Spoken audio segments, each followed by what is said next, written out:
अगर आपके भी एग्ज़ाम स्टार्ट नहीं हो रहा है और इस प्रकार से एरर आ रहा है अपाची शटडाउन अनएक्सपेक्टली, या फिर ये भी हो सकता है कि आपका जो पोर्ट है वो ब्लॉक हो। अगर आप इसको अनइंस्टॉल करके भी इंस्टॉल करोगे फिर भी आपको सेम ही एरर देखने को मिलेंगे। चलो मैं आपको बताता हूँ कि कैसे आपको इस एरर को सॉल्व करना है।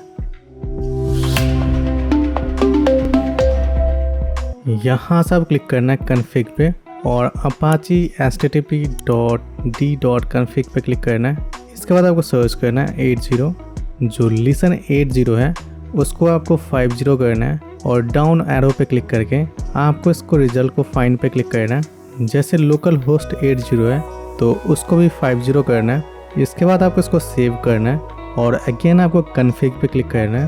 यहाँ से आपको क्लिक करना है अपाची http://ssl.config।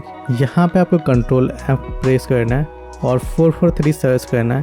तो लिसन 443 है उसको 440 करना है। इसी प्रकार से वर्चुअल होस्ट है 443 तो उसको भी 440 करना है और यहाँ पर भी 443 है उसको भी 443 से 440 करना है। इसके बाद आपको फाइल पे क्लिक करके सेव करना है। फिर आपको अपाची सर्वर और MySQL को रन करना है। यहाँ पे देखोगे तो कोई भी एरर नहीं आ रहा है।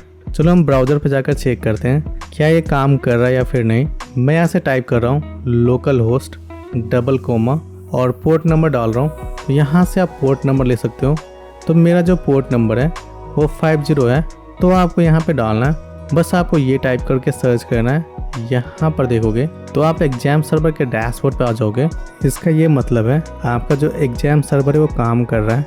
इस वीडियो के अंदर मैंने आपको बताया कि कैसे आपको एग्जाम सर्वर के इस एरर को सॉल्व करना है। अगर आपको लगता है ये वीडियो यूज़फुल है तो आप इस वीडियो को लाइक से सब्सक्राइब जरूर करना।